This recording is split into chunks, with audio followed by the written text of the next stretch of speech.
Next, we're going to talk about bed mobility and how to get your loved one in and out of bed after hip surgery.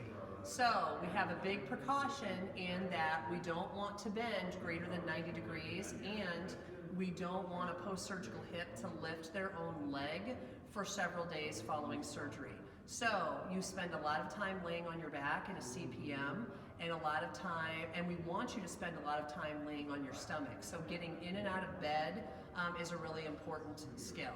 So we're going to help Susan get into bed and teach you how to get her on her tummy, which is a fantastic position for mobilizing the front of your hip and stretching this out and making your back feel better and making your hip feel better. So if she has surgery on her right leg and we want her to lay down, as her caregiver, I am going to bend down and help her lift her leg, because I don't want that hip flexor to have to do too much work following surgery, or it's just going to end up more sore.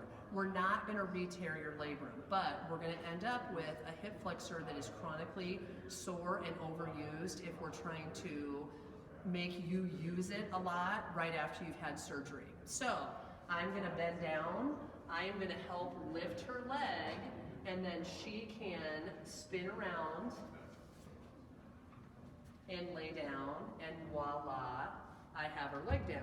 Now, laying flat is a fantastic position to be in because, again, we keep her hip flexor on stretch, we keep her belly on stretch, and we give her back a break.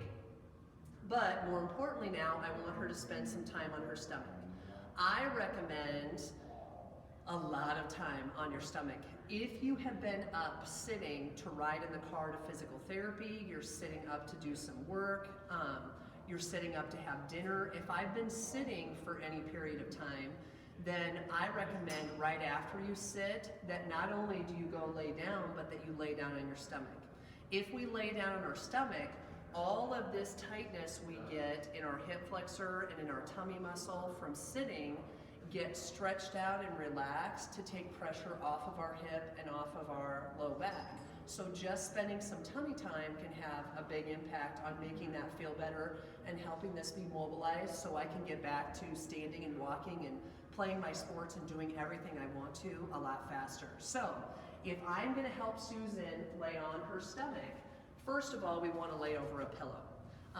Laying over a pillow helps support my low back, because what I don't want you to do is, in a really soft bed, flip over onto your stomach, and then we're being pushed into a lot of low back extension, and you're going to end up with some shear force through here and have back pain because this is way too much. So if I put a pillow underneath my belly, now that supports me in more of a neutral spine position, but it also helps me be in a relatively extended or stretched position for my hip. So if Susan is going to roll onto her tummy, and we will do this in the first day of physical therapy following your surgery, what we're going to have her do is, it is her right leg that she had surgery on. We are going to roll towards the left, and you can either put a pillow in as you go or have somebody else help you with this. So if Susan's going to roll, I am going to help her by picking up her foot.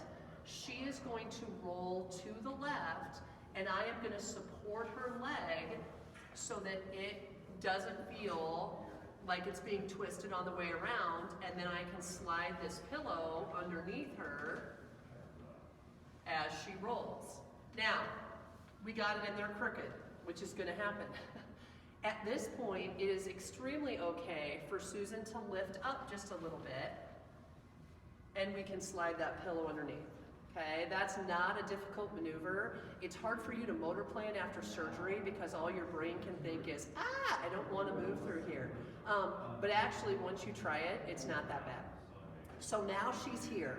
We've taken pressure off of her low back, we've taken pressure off of her hip, and 99.9% of my labral repairs love laying on their stomach. So you can spend as much time here as you want, and I recommend for kids trying to do homework, people wanting to check their messages, texting, TV watching, if we can spend time here, you're going to speed your recovery up significantly.